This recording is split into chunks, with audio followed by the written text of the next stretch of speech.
the military-industrial complex.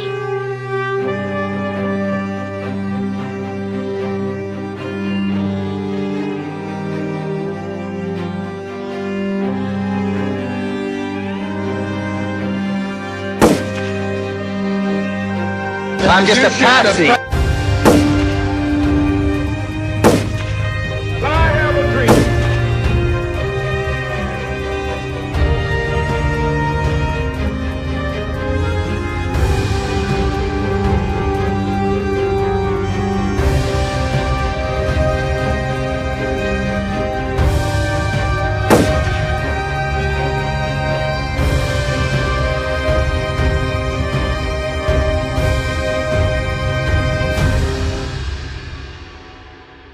I said this once or twice, but it bears repeating. If you like your current insurance, you will keep your current insurance. You think about the Army and the Navy and the missions they run to protect the world, they run on SAP. You have done a really spectacular job. I guess pretty much everybody at this table is your customer, so Exactly. that's not so bad. Exactly. I want to congratulate Thank you, Mr. President. Thank you.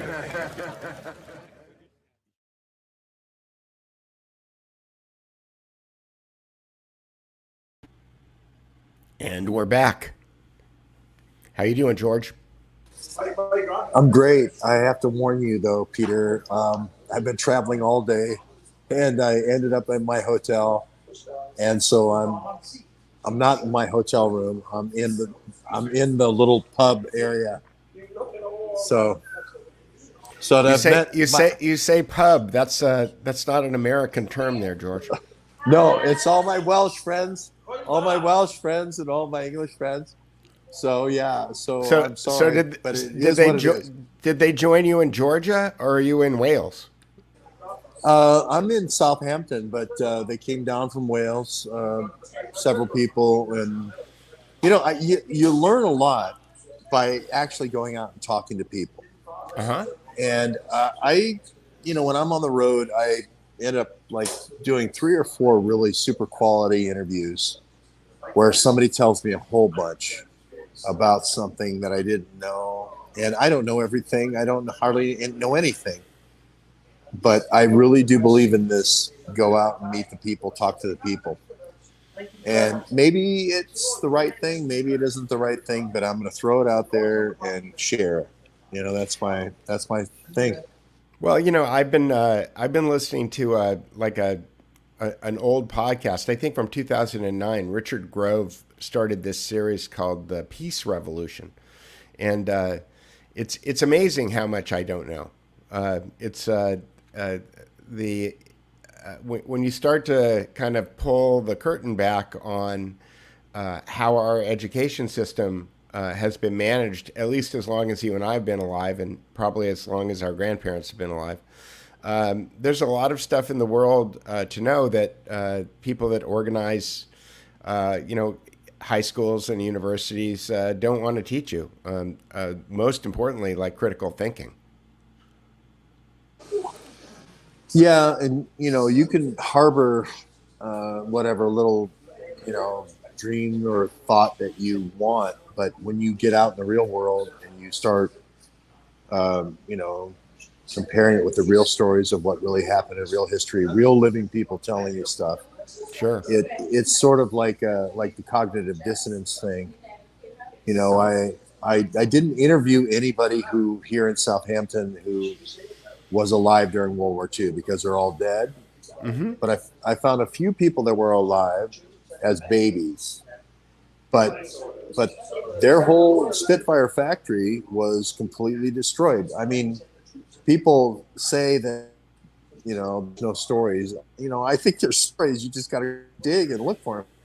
And had it up and running in, they dispersed it to 20 different. They took all the machinery from the marine factory, and they were back. I'm getting about every other word, George. So I don't know if there's anything to be done about it, but you're kind of breaking it up a little. But I'll say this: I went to a Spitfire factory today that got bombed, in World War II, and the incredible resilience of the British people were able to recreate that factory in 20 different factories by dispersing it. And that is just a really great inspirational story, I think, for us. Our Constitution is under attack. Our country is under attack. Klaus Schwab's invading. We have the Daniel Sullivans flying in with the. Well, that's kind of what you know, we're doing. That's kind of what we're doing with media and information gathering, right? It's like they're bombing the factory, and then we're building our own news outlets all over the place. Yeah, there's a lot of parallels here. You know, it's like the Spitfire was the last stop between disinformation and coding and laying waste to our American cities with disinformation, right? The Spitfire was the last stop. And, you know, as Americans, we haven't fought on our own soil for our own country since, you know, like King of Prussia. You know, it's like 1777, you know, Monmouth, Battle of Monmouth or Battle of Yorktown. But here in England, it's not, you know, it's still within the memory. Sure. You know, it's still within memory. Well, it's I don't know if I understood your comment though about how the Spitfire was the only thing between us and I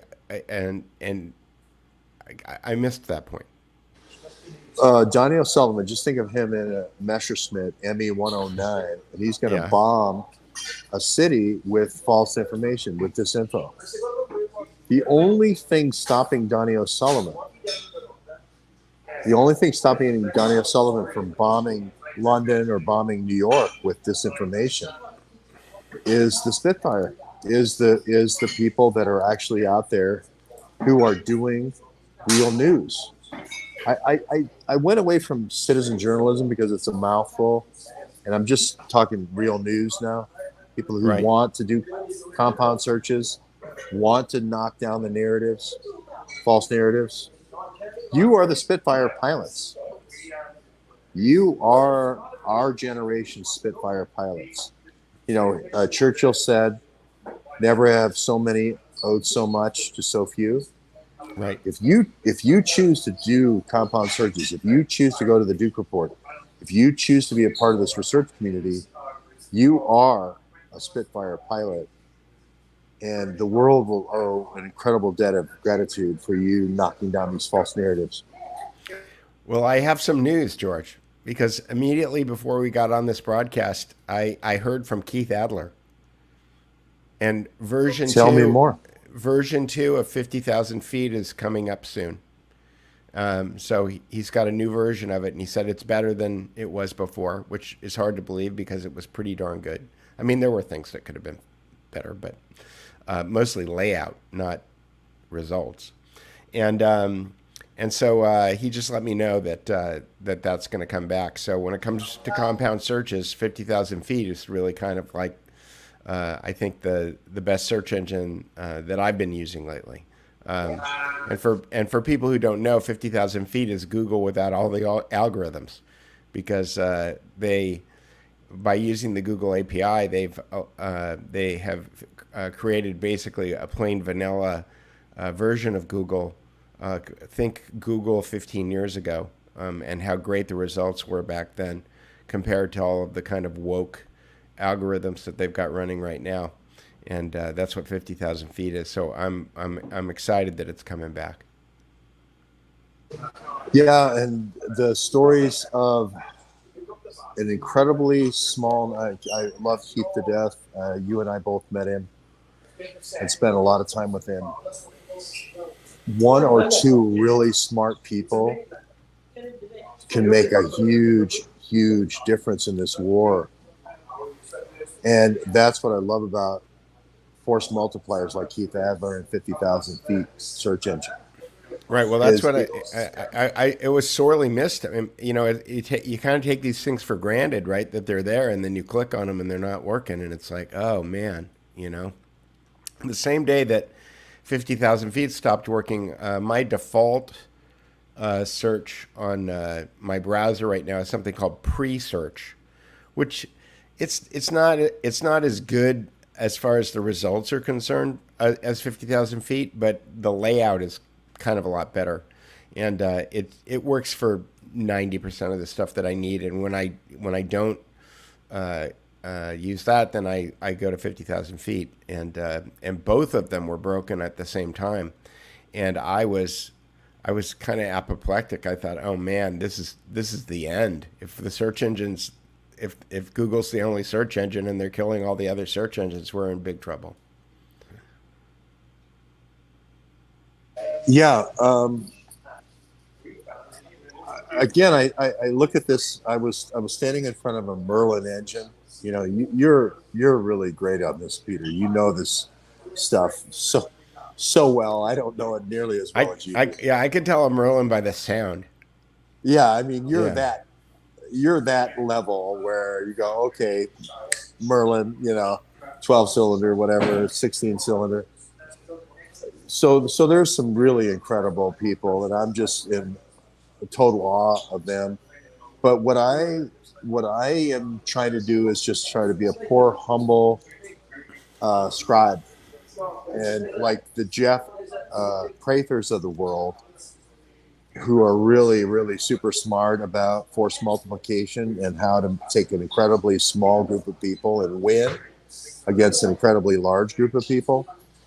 And it's force multipliers, and it's people who, like Keith, are doing these search engines, or like you, who are doing the Duke report, or na.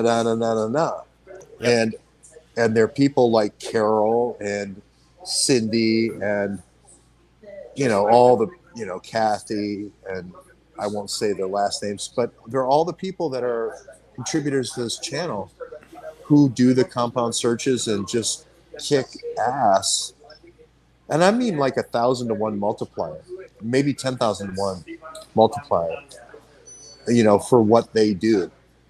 And they all come to this channel and be commenters on this channel. So this is just a beautiful thing, coming here and sharing our time with them. Yeah, indeed. So was there a, switching back to the Titanic, because you were posting about the Titanic, was there a Federal Reserve section of the Titanic Museum there? It's Southampton is, the Titanic Museum is scary good. It's like being on the Titanic. A lot of the rooms are remade fabrications of the real Titanic. Mm-hmm. And the main ballroom is where they have the inquiry. And by far and away, the killer presentation that they have is this inquiry, like a 3D presentation of the inquiry. And I had no idea that this inquiry had existed, where they went really into why did all this stuff happen, and it was a trial basically. And I learned so much. And just like, the guys with lookouts didn't have binoculars, and they issued a warning, an iceberg warning, and that should have slowed them down from full speed to not half speed, but even to slow, which is a quarter speed. That the California, a boat called the Californian, was within 8 miles and could have. They only had one wireless operator, and he went to bed at 11 o'clock, so that they could have gotten a message there, and they could have gotten people off to the Californian. All these things. They didn't have a searchlight. Who ever heard of such a thing? All these things that you learn. They're really like incredible. We should have lifeboats for everybody on the boat. What a concept. Why not? 1,500 people died. Why not have that kind of inquiry for coronavirus? 6.4 million people died. Why not bring in all the people who went to the NATO Wuhan games, military games, and start asking questions? Well, why. Aren't there some Germans who want to do that? Isn't there a group of people? I see them occasionally on different channels. They started off by having basically an inquiry around a table where they were presenting evidence, and I think it was almost like a working session of the prosecutors putting all the evidence together. Yeah, Reinhard Fulmer, and I haven't been over there to meet him yet, but Reinhard Fulmer talks about that. Right. And this is like, 1,500 people. There was 94 witnesses. It lasted 56 days. This is, I think about going to museums. It makes you seem smart. And bye. Thank you. And they asked 25,000 questions. And I love that because questions get to evidence, sworn questions, sworn evidence. How much could we learn from 25,000 questions? If the Titanic was worth, and it, I'm not saying 25,000 questions wasn't. I think that's about right for 1,500 people losing their life. Right. But how many should be asked then for coronavirus? 100,000, 200,000? I don't know. I don't think 200,000 is even enough. Well, I don't know. You were comparing. We were talking about TWA 800 the other day, and you were talking about how the comparison of people impacted by TWA 800 to coronavirus was several magnitudes greater. And to your point, it seems like the impact of this thing has got such magnitude that there should be 25,000 questions in every language in every country in the world. Yeah, I mean, I think even 25,000 questions would be a darn good start. For instance, why don't we have blood samples? Of the NATO Wuhan games. If you have 10,000 blood samples, why don't we share those and publish those? That's just one. That's question one.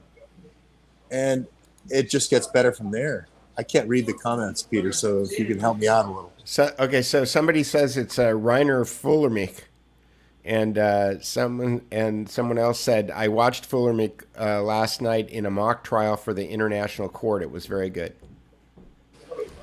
Yeah, I think he's over toward Berlin, but I've seen a lot of the stuff he's done, and he does kind of this mock court, mock trial kind of concept, and I think it's very effective. Yeah, I do too. And someone else asked if you're in Branson, Missouri, because they have a Titanic museum there too. No, George isn't the real deal.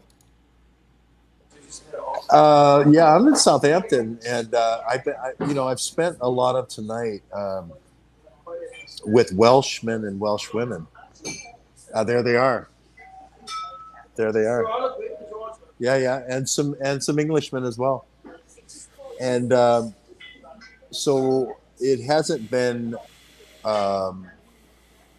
it hasn't been all about Southampton. Although last night I spent the night talking to two ladies who were really super historians on the White Star Line, which I was at their offices basically on Oxford Street. Mm-hmm. And it's just immersion. You try to get in there, you try to immerse yourself.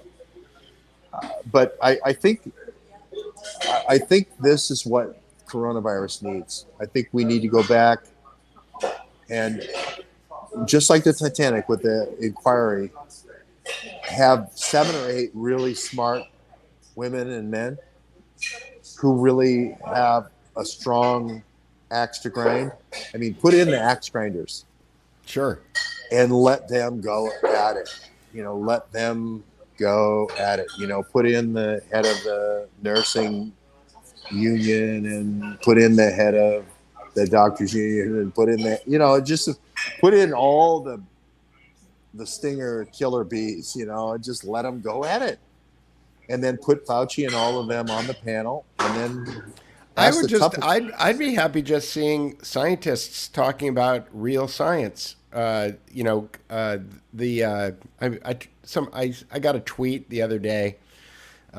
Somebody tweeted something. I went to go look at it, and the warning from my overlords at Twitter or Facebook, whatever it was telling me that the science says that, these things are safe and effective. And I'm editing so that I don't get banned. And the term "the science" invalidates the entire sentence. Like, it's just a rhetorical tool. Science is a process. It's not a refrigerator. You know, it's not a car sitting in your driveway. It's a process, and it involves inquiry, and it involves hypotheses and evidence, and doing tests and peer review and all kinds of other things, and practical experience. I mean, Joe Biden was poked 4 times. He was given a drug regime twice. He famously told everybody on television that now, if you're watching television, that's like 3 strikes against you already. But he's telling everybody on television that if you do that, it's soyance. Oh, soyance. Not a noun, person, place, or thing. Yes. So he got on television and he told everybody that if you have the procedure, that you're not going to get the illness, right?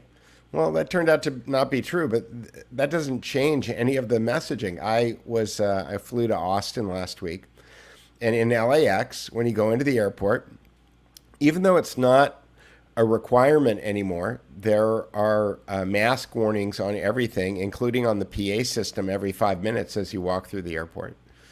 And then when you get off the plane in Austin, you get all of the same things. So the messaging is not in line with reality. It's dogma at this point.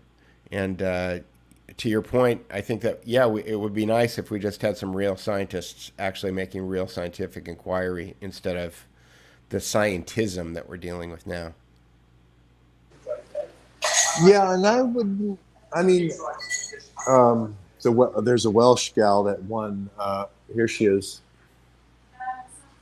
There's at the Commonwealth Games. At the Commonwealth Games, I don't know if you can see that. Is that where they're spreading the latest flavor? Yeah, well, it would made me think of the NATO Wuhan Games, but we'll know if it's swimmers, right? Yeah, I saw the swimmers. Right. England's doing pretty well, but it was just interesting to see these athletic events where there's no, COVID's gone. COVID is no longer a consideration, but we just kind of. But in certain other events, you still have the mask and all this other stuff. So it is kind of this duopoly or whatever, dual world or bizarre world that we're living in. And we have to kind of like take social cues when we walk into different things of what is what. This is a super hyper conscious world of masks, so I'll put my mask on. And we really don't know from 1 minute to the next in America, what's going to happen. But it just reminded me, these Commonwealth Games that are happening in Birmingham. I may go up there just to show that this is the natural, just straight out of the box. I don't know anything. Are you going to check the air conditioning systems? Well, I'm just saying is when you bring a whole bunch of people from anywhere, sure, and you fly them all into one location. Mm-hmm. And then something happens, and then you fly them all back out. The pattern you look for is the donut pattern, is the flyaway pattern. It's not the train pattern. You look for the flyaway pattern, and that's the pattern we have to move on. And what city are the games in? They're in Birmingham. They're in Birmingham, and what's the weather like in Birmingham for the games? Is it warm? Yeah, I think so. Yeah, it's pretty warm. Do they have those misters? Well, it's funny you mention that because the military and police games just ended. Police and fire games just ended in Rotterdam. Ah. And they had the huge plumes at the opening ceremony, and they had the huge plumes at the closing ceremony. Just gigantic pyrotechnic plumes. you wonder.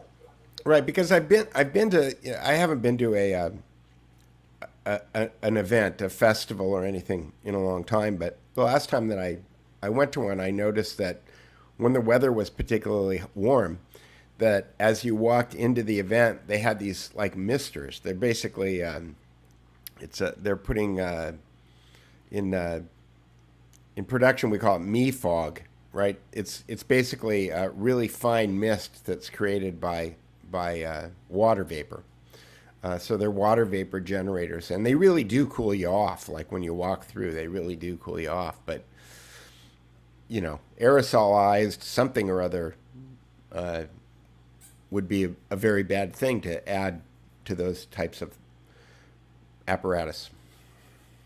Well, I don't want to be a conspiracy theorist or anything and say all the plush toys got sprayed or all the, I especially if I don't have proof. But I'm not relying on conspiracy theory, right, for my fundamental theorem, which is I'm just the metadata. Exactly. I'm just doing the Dr. Snow. All the people came in, all the people got sick, all the people went back, and 100 different countries at once. Mm-hmm. If it would have been a normal model, which is a normal diffusion pattern, the closest people to the epicenter is where where it expands. Where you'd have the highest concentration. Yeah, the spray paint pattern or whatever. And that's not what happened in Wuhan. And so, I mean, you don't have to be Sherlock Holmes to look at it and go, oh, flyaway pattern, donut pattern. No one locally, I mean, Sherlock Holmes would look at the pattern and go, well, Watson, can't you see that no one around the fish market got sick? Can't you see no one around the Wuhan Games got sick? Can't you see how they created a corridor from the Wuhan Games straight to the airport?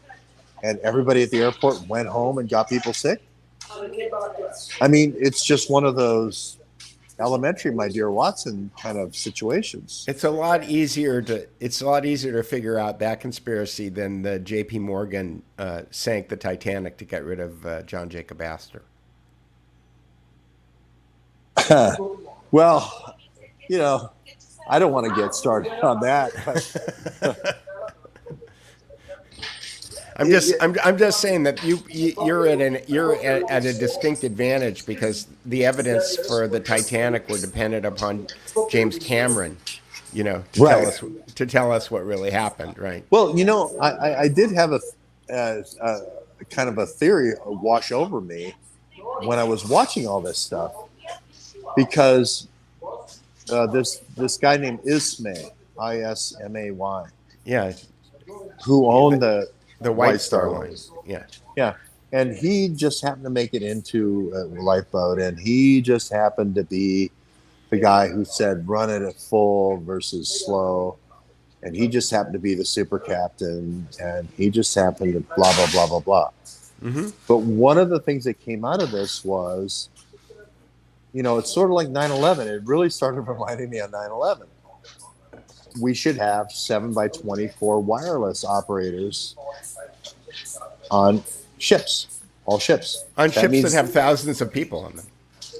Well, which I agree with, but that means the Marconi company is going to know where every ship in the world is always because of triangulation. Mm-hmm. And if you're about ready to go into a war in 1914, you want to know where every ship is in the world. And, I started looking at it and saying everything here is pushing the wireless technology. And my dad was in wireless, in all that. So I'm a big fan of that. I think it was, the Californians wireless operator went to bed at 11. And and wasn't there like there was a QED versus SOS, or there was they were changing the standard for distress call? Well, the Californians basically had received the iceberg warning, and all they had to do was, if there's an iceberg warning and there's a distress signal and these guys are firing flares, remember the Californians sees the flares. Mm-hmm. if you're the captain at that point, I don't know. I'm heading toward the flares. Sure. Steer toward the flares, but he didn't, because he didn't wake up his wireless operator and try to get in touch. The Titanic had 2 wireless operators. He didn't get in touch. So that was one of the recommendations of the inquiry committee. This is where I think this is what they don't want. They don't want a Titanic type inquiry of coronavirus. The Reinhard Fulmers and the David Well, Martins. they managed it with Kennedy. They shot the president in the street, and then they covered that up. So, you know, this seems like a slam dunk. I mean, Dulles isn't around anymore. Maybe they don't have anybody as smart as Dulles. Well, I mean, you get 10 or 12 athletes into the Wuhan witnesses, the Wuhan Games witnesses. Yeah. I was sick. I had flu-like symptoms. The person, my roommate, got sick. It seemed contagious. I seemed contagious. Why didn't the British go to the games? Why were there certain teams that didn't go when they'd gone every year? The Italians were sick. The Luxembourg folks were sick. The Dutch were sick. The French were sick. The Belgians were sick. You don't have to get very far into this where you go, hey, there was a big outbreak. Maybe they will have an inquiry, George. They'll make Anthony Fauci the chairman of the inquiry, and they'll have Barrick and Bricks on the committee. They'll get a few people in there,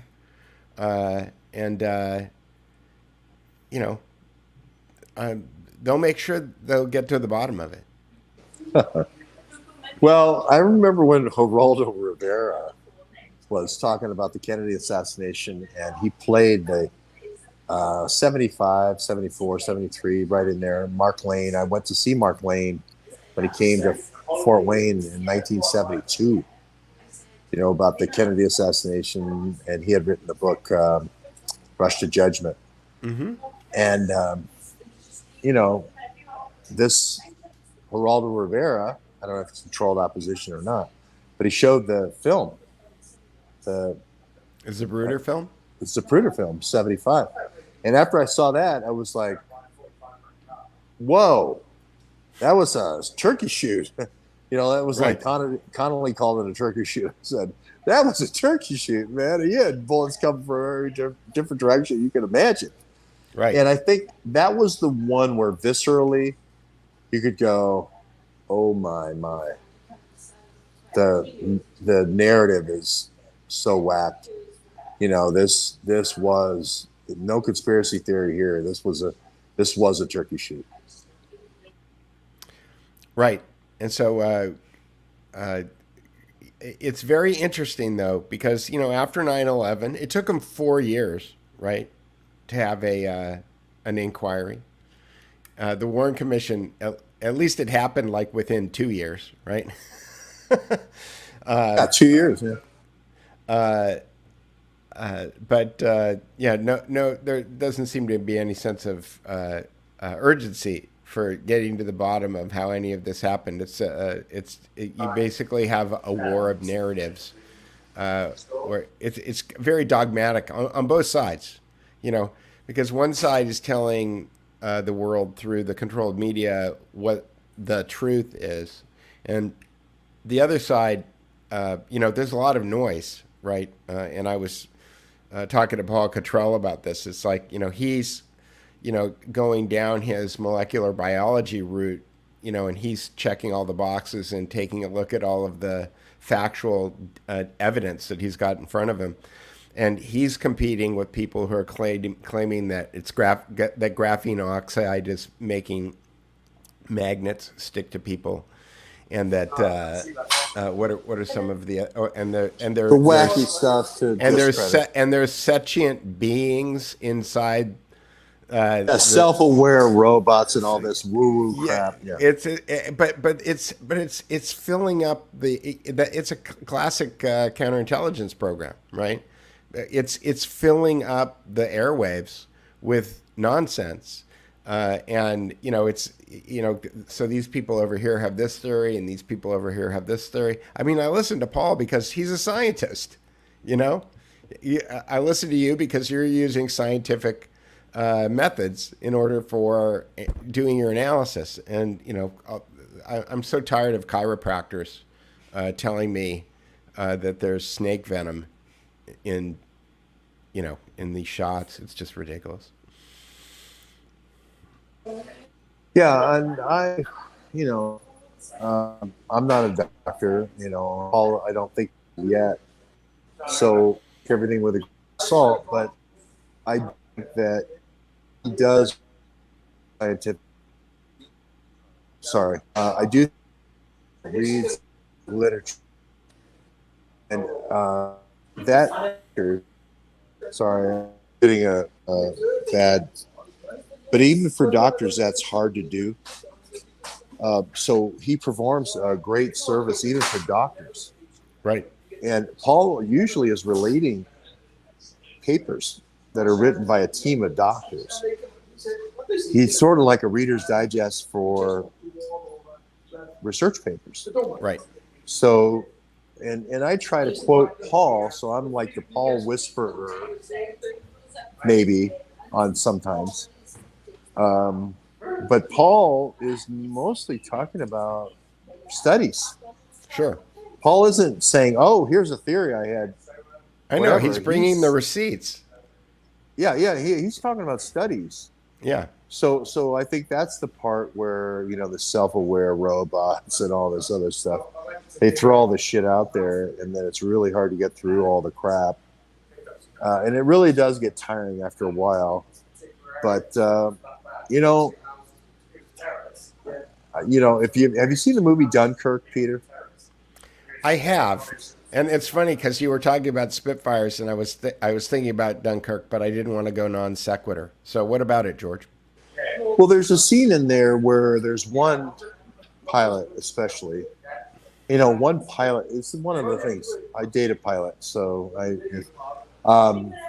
or not date. Significant girlfriend's a pilot, or the girlfriend's a pilot, and it's one of those things where one ace is worth like 100 like jacks, Right. because the one ace will shoot all 100 jacks out of the sky as Right. long as they don't take them on all at once. Right. If they go one at a time, like the Red Baron, like 34 or whatever, they'll shoot every one of them down. They'll Right. win every dogfight. And the only reason the Red Baron, I think, got shot down was he was going against three different at once. Well, and he was flying that damn triplane, which I think was it was a terrible design. I used to build plane models when I was a kid, and I built all of his planes.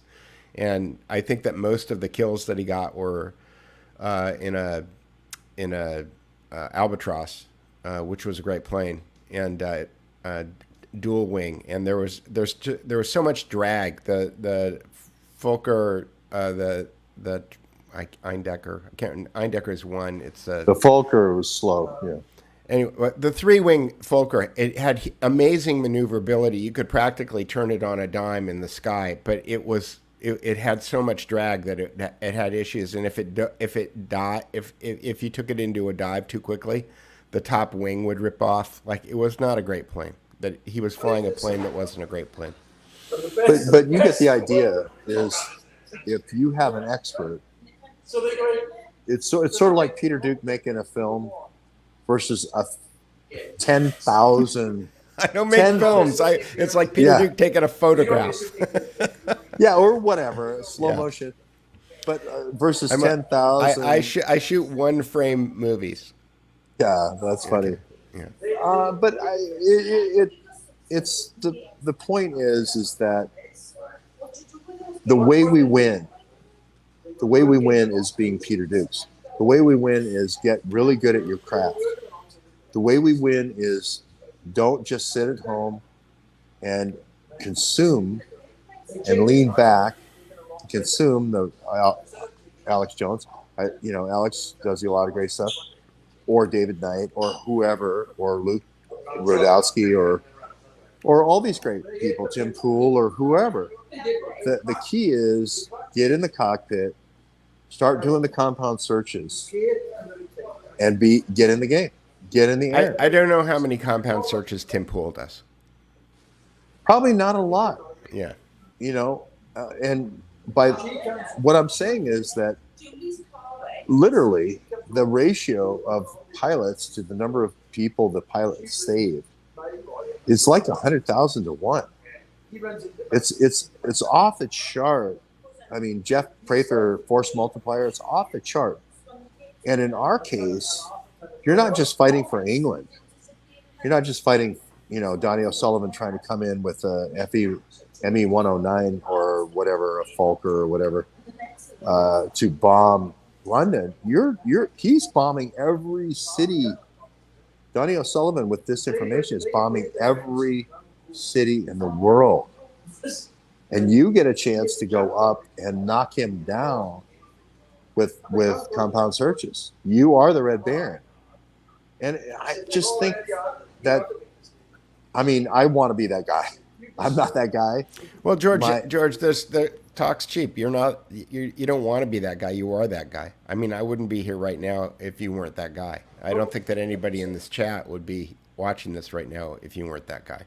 But we are all that guy or all that gal. I take a lot of inspiration from my significant girlfriend who was really that girl or gal. And it takes a lot of courage.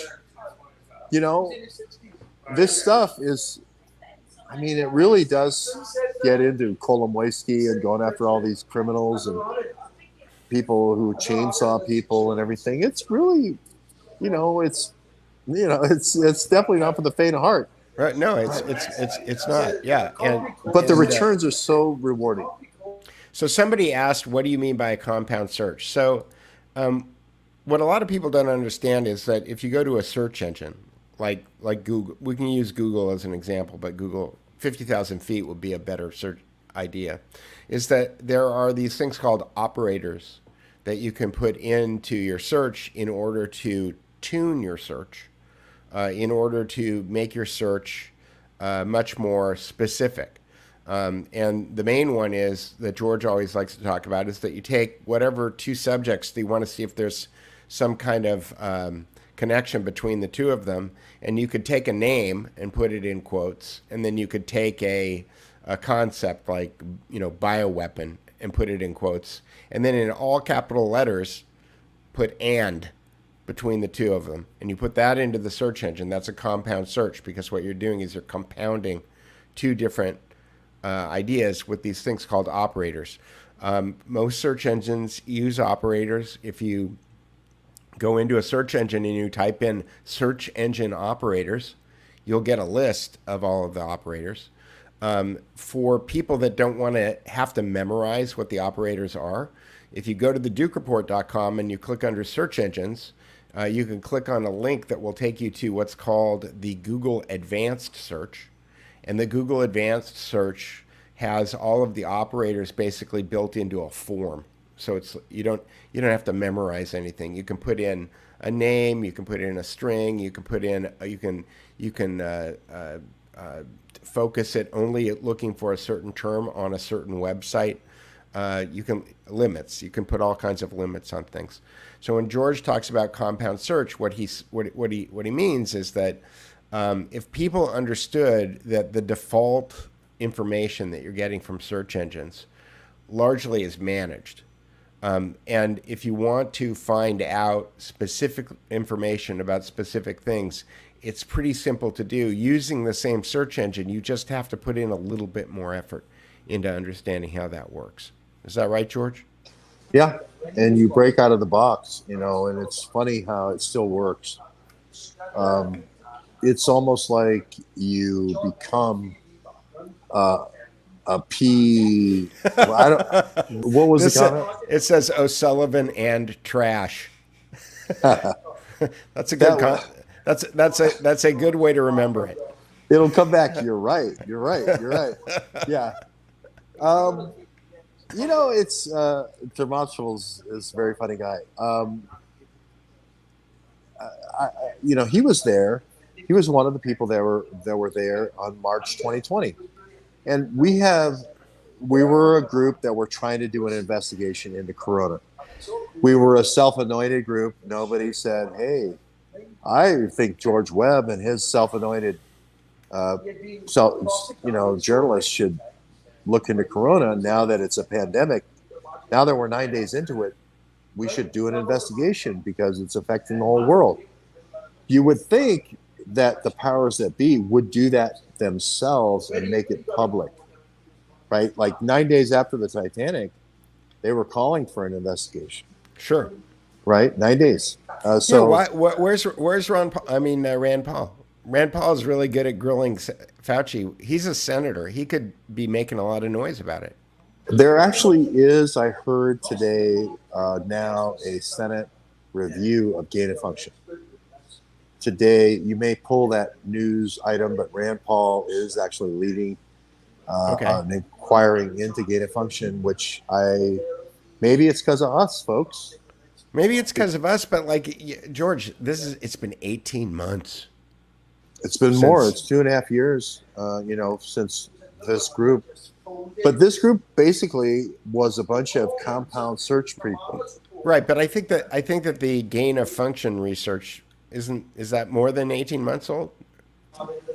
Yeah, because I was telling Donnie in April of 2020, look at Ralph Barrick and University of North Carolina with Zheng Li of the Wuhan lab. So that's almost 2.5 years. The big news here is maybe we'll get some satisfaction. I don't know if you have that news story, but it just broke today, I think. A Senate committee hearing on gain of function. It's crazy. Oh, yeah. Okay. Okay. So I said 18 months. You said 2.5 years. That's worse. Okay. Why does it take? That's worse. Why does it take Dr. Rand Paul 2.5 years to start calling for an investigation? I really believe it's because we put the pressure. No, they never would have looked into. No, they never would have looked into Wuhan Games August last summer, unless there would have been public pressure, saying, "Hey, everybody got sick. Everybody flew in. Everybody flew out, and all the places they flew out, everybody got sick." It's obvious, right? All right. So I see comments like this. So Jen Madison says, Rand Paul and Fauci, in my opinion, are frenemies, all an act. Okay, great. Opinions are great. Everybody's got one. Okay, show me the evidence. When I look at comments like this, it's okay for you to believe that, but it doesn't really kind of help the ball move forward. Like if you could prove that would be great. But that's my editorial opinion. Well, I think if proof is in the pudding. I agree with the commenter. Proof is in the pudding. If Rand Paul has the meetings, has the hearings, and we do get to ask 25,000 questions. And this is what I like about going to the places where I went to today. Senator Paul, 1,500 people died, and they had 94 witnesses and 25,000 questions. How many have died with Corona? 6.4 million? How many questions should we be able to ask for Coronas? 100,000, 200,000, 300,000 questions? Right. Right. So this person has a question. This person could ask their question. I don't expect you to answer this question, George, because it seems a little off topic, but it says, haven't been following the conversation, unfortunately, but is there any way George Webb can touch on Lancet Labs in Africa and the role of in the thing? I don't know if George knows that or not. Yeah. I almost, on this trip, went to South Africa. I almost went to Johannesburg. I almost went to Namibia. I almost went to Zimbabwe. And this, Rhodesia. And this is the old Stephen Hatfield bioweapons road. Mm-hmm. The black bomb, the person's alluding to here, the black bomb, which was the black bio bomb that was going to be supposedly let off in the Transvaal. Transvaal is the Vaal River, Vall River, and the land beyond the Vol is the Transvaal, and that river turned out to have 10,000 times the quantity and quality of diamonds than since Which Babylon. is why we're here now. And a lot of people don't understand that, because that's where the money came from in order to set the New World Order up and move us into the direction. It's a long tragedy and hope. It starts here. It starts right here. And George is right. It's diamonds. Get this book. Read this book. If you don't want to read this book, read the Cliff Notes version, Tragedy and Hope 101. It's on the Duke Report. There's a link to a free version of it. There's a link to a free audio book, a free Kindle book, a free PDF, whatever you want. Matthew Aaron has a real good kind of like like Monday morning quarter version, a quick Stranahan, a lot of great stuff with Gene Hall. But basically, hey, these guys had developed a Diamond River. It was 10,000 times more productive than anything that had been known in 2 years. In 2 years, the miners in the Vol River got more diamonds than the previous 2,000 years. Right. Okay, and that drives everything that goes forward.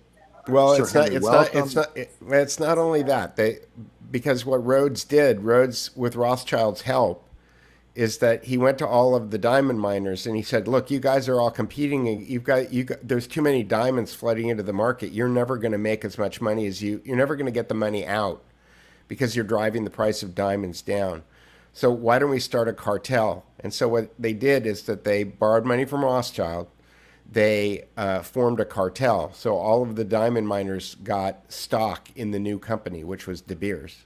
And then De Beers created a monopoly on diamonds. And De Beers controlled the number of diamonds that got delivered to the world. And they've been trying to replicate this monopoly capitalism model over and over and over again. And that's what we're dealing with now. That's why you've got these tech giants that appear for all, they claim to be capitalists, but Microsoft and Apple own 99.999% of the personal computer market. That's not capitalism. That's not free enterprise, right? That's a monopoly. Peter Duke just gave you a great gift. You don't have to read the 1,400 pages of Tragedy and Hope. I mean, you should. That's just how they financed it. That's just like about 40 pages. Okay, so that's just how they financed it. But once they got this basically unlimited money source, then they used that in order to take over the education system.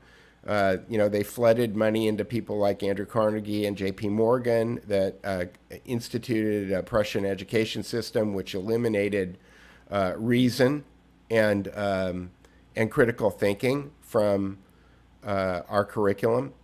I'm listening to Richard Grove's 12 or 13-year-old podcast called Peace Revolution right now, where he does a very good job of going through all of this stuff. But that's just how they financed it, George. Yeah, and they reinvested the money from the diamonds into oil, into uranium, into all these other. And they continued creating these cartels, and then they would put up like a cutout like Teddy Roosevelt, who pretended that he was busting a trust buster. And, he forced Rockefeller to sell half his company, and he turned Rockefeller into as far as cash is concerned, the wealthiest man in the world. Right. Yeah. James Corbett has some really great documentaries about how the supposed, bust up of Standard Oil actually made Rockefeller the wealthiest man in the world. But Standard Oil of California or Ohio or all these other individuals were worth more than the sum total. Right. So anyway, this is the big idea. This is why I almost went to Johannesburg. It was a 15-hour flight, and that was like, oh, that's a killer.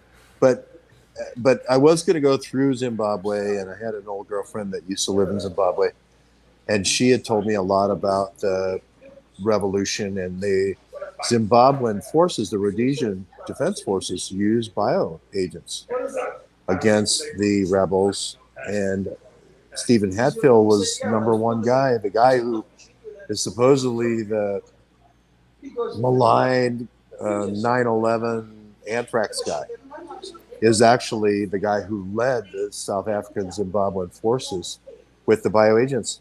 And that leads straight to getting to the Lancet Lab. The Lancet Lab is in Lusaka, Zambia. And AFRICOM, the commenter is correct, AFRICOM, which is this, Project for a New American Century after 9/11, said we need to have these forward commands. PNAC. I think PNAC is on the sociopath organization list on the Duke Report. We need to have these forward commands. We can't have, just defense of America. So we need an AFRICOM in Stuttgart, Germany. And AFRICOM had all these machinations with all these biolabs in Africa where they tested a lot of these viruses and vaccines. Ethiopia, Cairo, Djibouti, Camp Lemonnier, Lusaka. And a lot of people think AIDS, or what we know as HIV, came from the Lusaka green monkey kidney experiments. So there's a lot of evidence that, and I just couldn't get there. I had a decision to make here or there, and so I chose here. What did Connie say there? What Connie said was the global players have always owned the education system. The schools were set up for the purpose of indoctrination. There is not an institution out there that wasn't originally set up for that purpose. I would differentiate a little bit, because I think prep schools were designed to kind of cull the best and the brightest and kind of steer them in the direction of critical thinking. I believe that their education systems were probably a little bit different. That's why they called them prep schools. That's why they had them designed for elites. But it's interesting because my brother wrote a book called, for his PhD dissertation, called Importing Oxbridge, which I picked up. It's on the table behind me today, because I didn't read his PhD dissertation when it came out. I'm reading it now, but it's interesting because I'm trying to figure out whether or not my brother touches on any of this stuff. I don't think that he does, actually, which is it's not surprising to me, because I think that you really kind of have to go down a wormhole before you become aware of a lot of this stuff. Well, this New World Order idea goes back to, the science fiction novelists of the late 19th century. Well, H.G. Wells wrote a book called The New World Order. Yeah, H.G. Wells. And he also wrote The Open Conspiracy, which where he details really all of this lays it out. Yeah. He really lays it out and says, hey, we're a small group, and the elites are a small group, and the people are a big group, and they're getting bigger. So the only way to win is fear. The only control mechanism is it's the most food. It's the most cost effective. Yeah, it's the most cost effective, and fear, Clockwork Orange, is the way to go. And what we need is a series of Clockwork Oranges. Bioweapons are a big part of that. The Invisible Man is a big part of this, and if you look forward here in England, that's a big part of the history. Yep, and all of these books, by the way, are available on the Duke Report under the book section. And what I do on the book section of the Duke Report is I try to find the books that reveal knowledge that's been occluded by our education system. And I've turned into a collector of books too. I mean, I could drop a lot of money right now on books that I don't own, because I'm afraid that that you're not going to be able to get them soon. To that end, if there is a PDF available of a book Sometimes you might have to hit the Scribd button. Scribd, by the way, I'm a big fan of Scribd. It costs $10 a month, and it's all you can eat. And they have audiobooks, and I'm sure that they're kind of in a gray zone as far as copyright is concerned. But there's a lot of books that are very hard to get, and if you go and you click on the Bookfinder button, or if you click on one of the, or you click on an Amazon button, you get, by the way, full disclosure, I've made $11.81 so far on the book section of the Duke Report from Amazon. So I have to get to 100. We're still doing the show now. I thought maybe you retire. Yeah, I have to get 100 before they'll actually send me a check, though. Otherwise, okay. Yeah. So I could get a gift certificate from Amazon right now if I wanted the $11.81. But the reason I put the book section up there is that I want people to be able to get these things. So if you click on the buttons, you'll find Bookfinder. Sometimes there's a button that says PDF. Sometimes there's a button that says Scribd. And magically, when you click on the Scribd button, there's a PDF of the book. You can download a PDF of the book. And for doing research, that starts to become really interesting. And one of the things that I'm working on right now, if you don't mind me segueing into technology a little bit, George. When I worked at Virgin and when I worked at Playground, I licensed this device that you could get from Google that was a Google search engine that you put in the rack of your LAN. Google appliance. The Google appliance, and it would crawl every document on your local network. So I've been collecting books. Every book that's on the Duke Report that has a PDF, I have the PDF. And it's not legal for me to give it, to post it. But if Scribd has got it, I give you a link to it. If it's available, I give you a link to it. So all of the books that George and I have been talking about, I try to make this stuff available.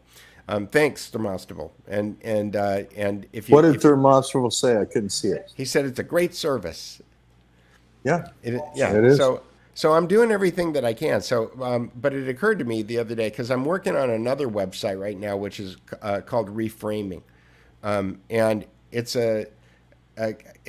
I don't know if it's going to be. You and I talked about it on the last show, where I don't know if it's going to be a website that turns into a book, or how I'm going to frame it. But I basically woke up the other morning with a bunch of ideas, and I wrote them all down, and I'm trying to put them into this website as fast as possible. And the basic idea is that most of the people, the 95% of the people in the world who don't know what's going on because they were educated in a Prussian education system, and they watch television, and they are distracted by sports ball and cheap pizza, whatever it is, when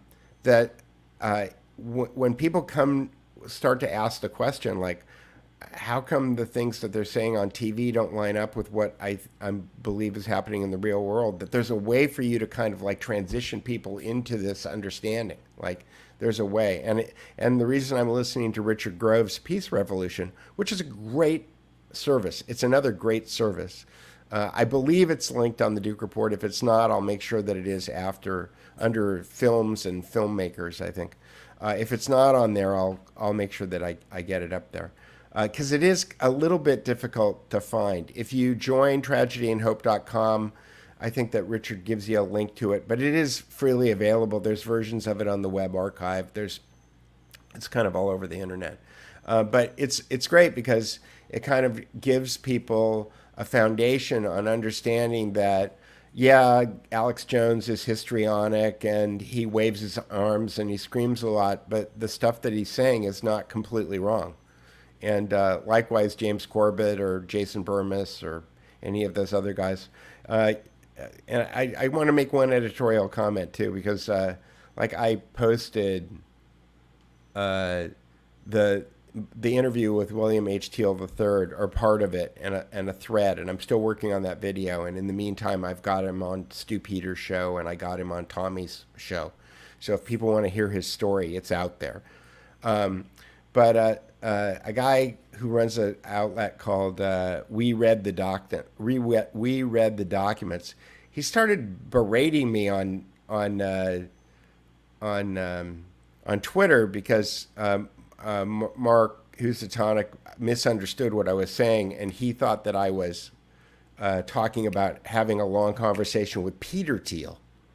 And so I've read the documents, or we've read the documents.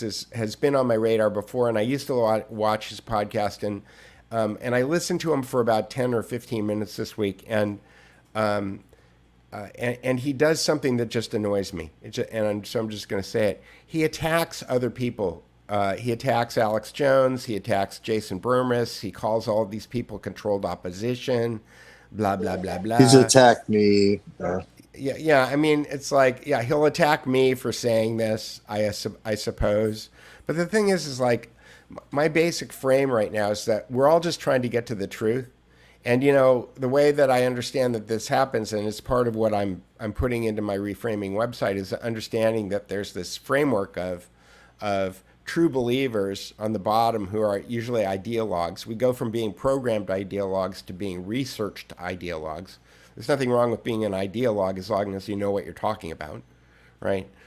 Being a robot isn't very helpful, and that on top of the layer of true believers, you have assets, and assets are people who are controlled by operators, and they use that CIA rubric of money, ideology, compromise, coercion, ego, energy, or family in order to control assets. And then on top of that, you've got the control structure. So whoever the people are, you know, Dr. Farrell and Catherine Ostip Fitz call it Mr. Globaloney. John Coleman calls it the Committee of 300. You know, there's all kinds of different hypotheses about who the people are at the top. But the idea that is, why am I talking about this? I'm talking about this because Alex Jones and Jason Burmis and James Corbett and George Webb and Peter Duke are 95% right.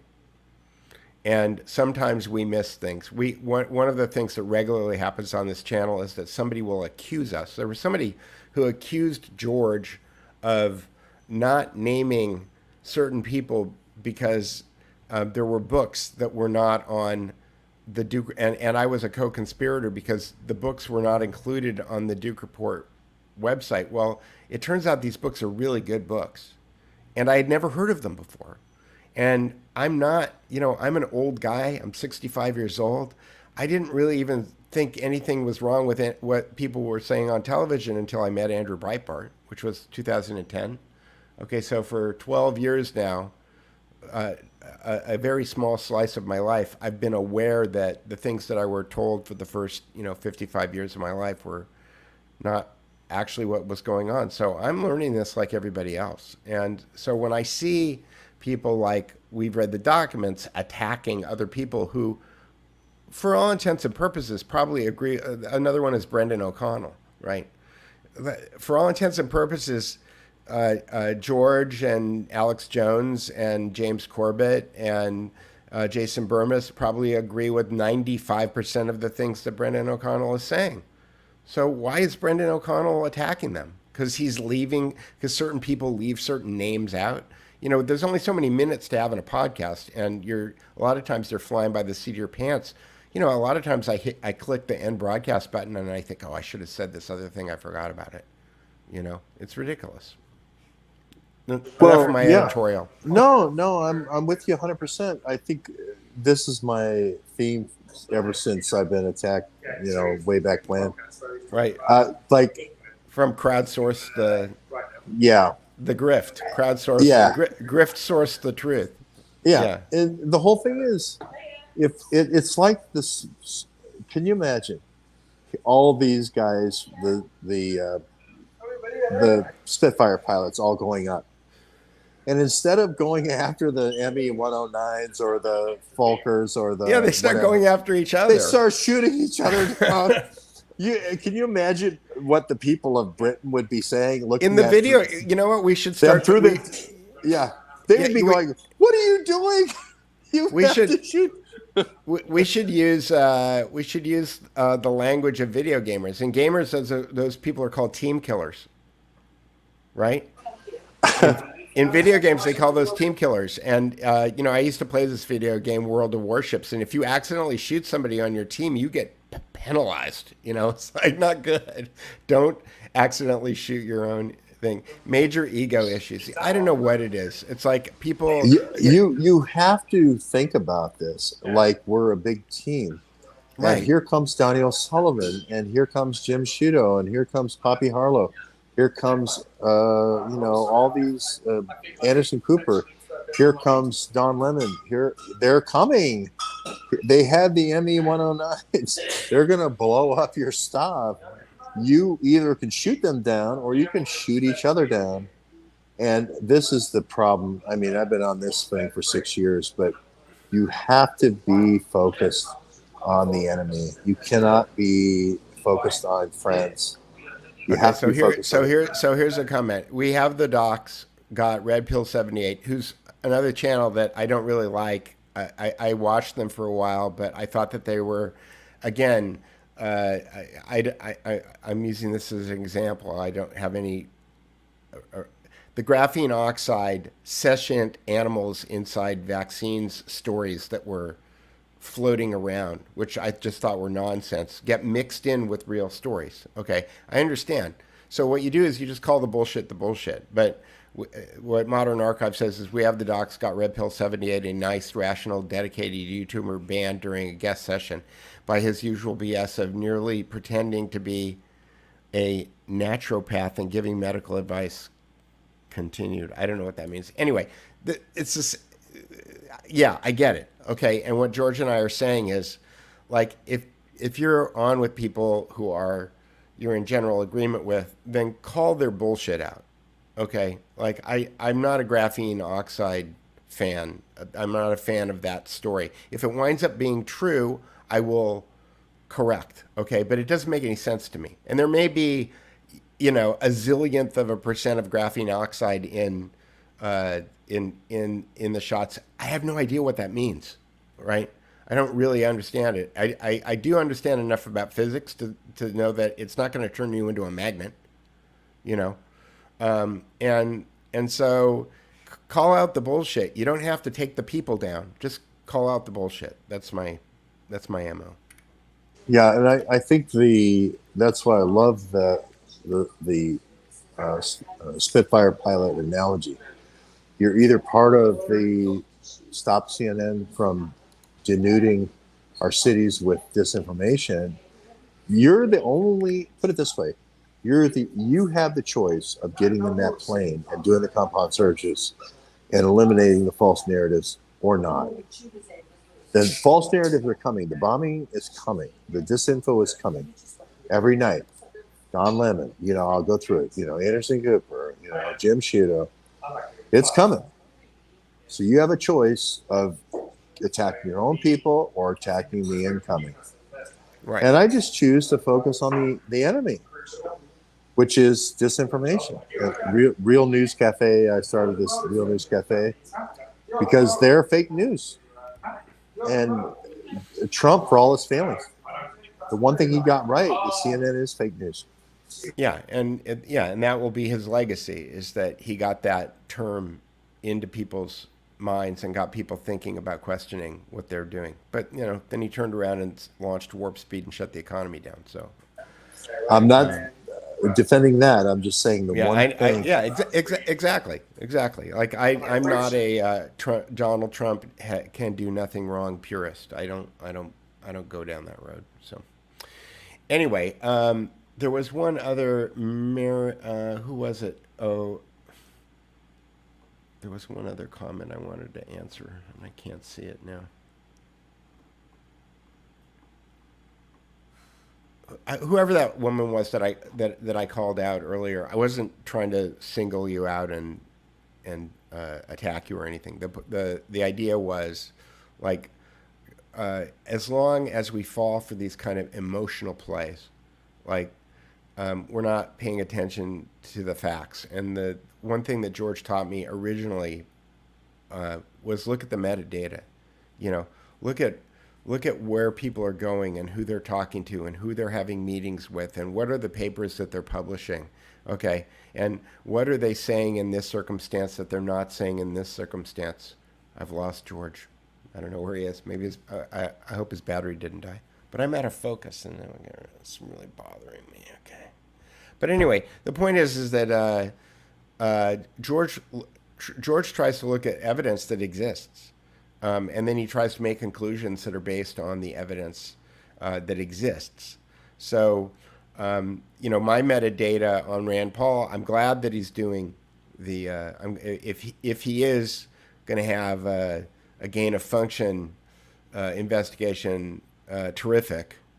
But maybe the fact that he hasn't done it is because the Republicans are out of power and he doesn't have any control in the committee system. But, it'd be great if he went on a TV show or a podcast and said, the Republicans are out of control, and because of the committee system, I can't really get this thing going, because that would kind of probably get more people to show that they want to do that. And maybe if they showed up and showed the government that they wanted to do that, and I'm not even saying voting, because I think voting is fake, but I think if 100,000 people with signs showed up someplace and said, we want an investigation, it might be more practical than hoping that we could vote our way into it. The Republicans want you to say that you can vote your way into it because they're going to ask you for money, but showing up is at the end of the day is usually more effective. And so it's so maybe I could blame us because we didn't send 10,000 people to Rand Paul's office and say, Rand Paul, we need to have a gain of function investigation right away. And you know what? If the Congress isn't going to do it, then somebody else should do it.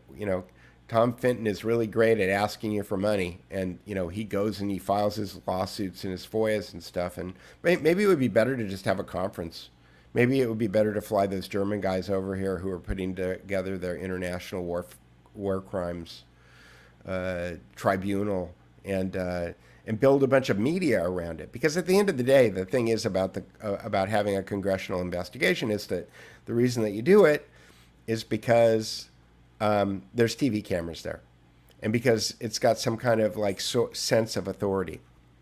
Well, I can tell you from having been in Washington more than a few times, I regularly joke that I think it's a giant Broadway show set, and I mean that literally, because the thing that gives Congress its glamour, right, is the columns and the statues and the history and the provenance and the fact that there's little swastikas on the furniture and stuff people don't ever talk about.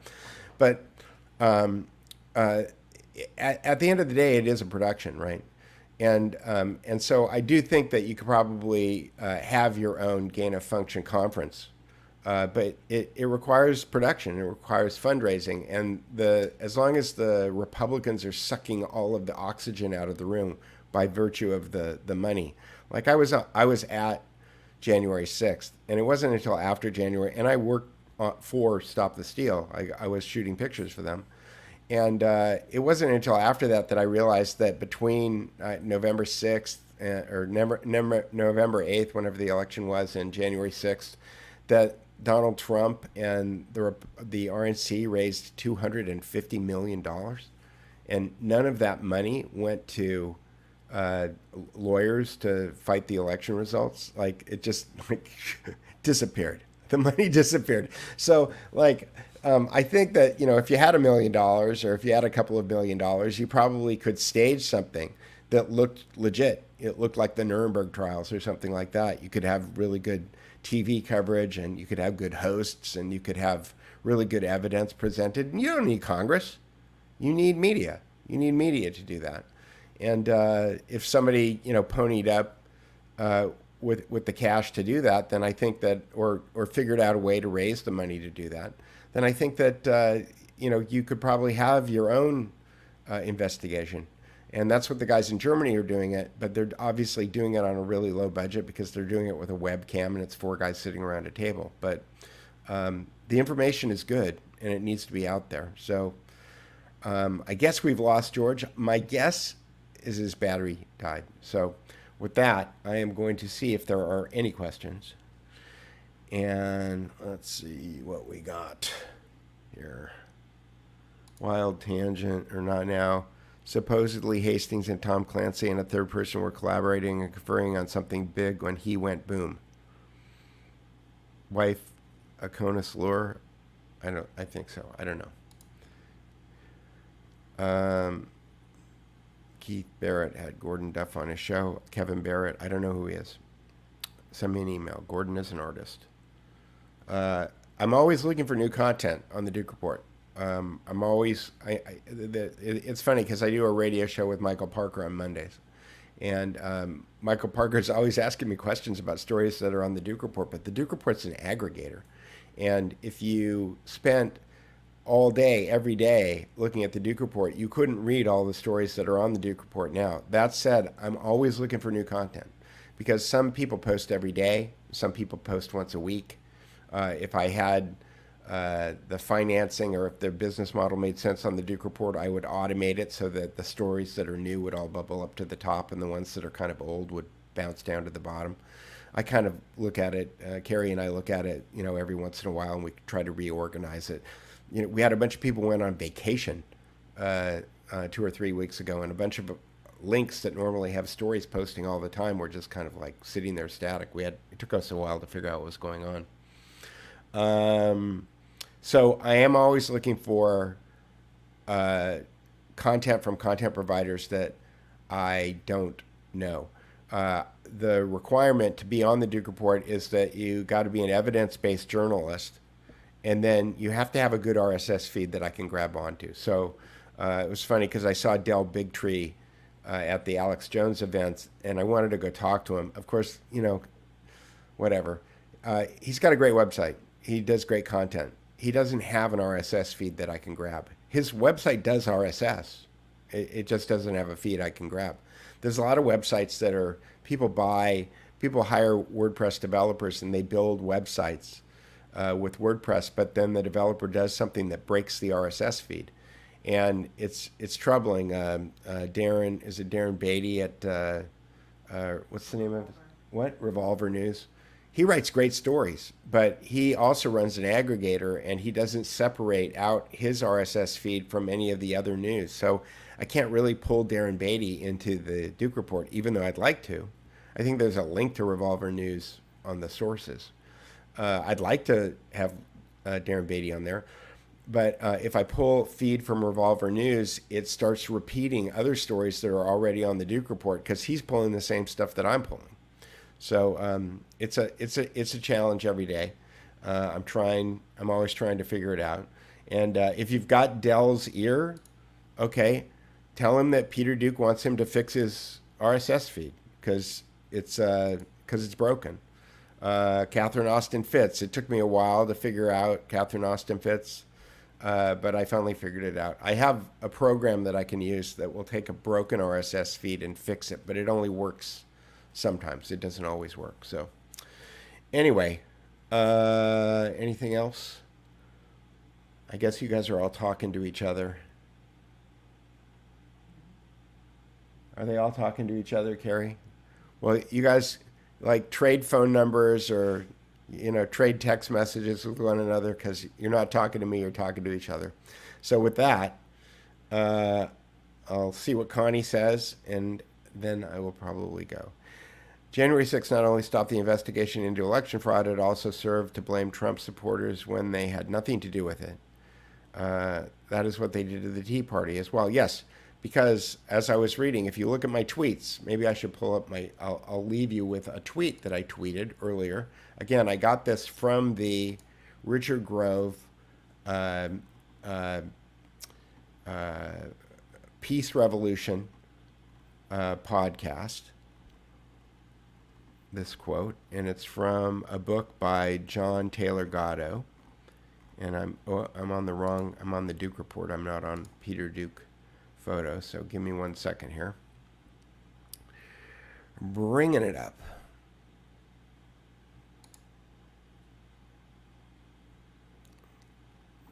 Slowly I turn, step by step. Here it is. And I will share this quote. I will leave you with this quote. Share screen. Brave tab. I believe this is it. Yeah.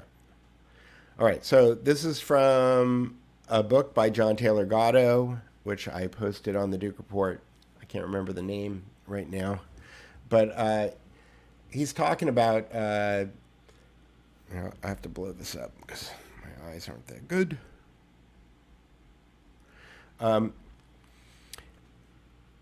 He talks about, oddly enough, an actual scheme of dissent entrapment was the brainchild of J.P. Morgan, his unique contribution to Cecil Rhodes-inspired Roundtable Group. Morgan contended that revolution could be subverted permanently,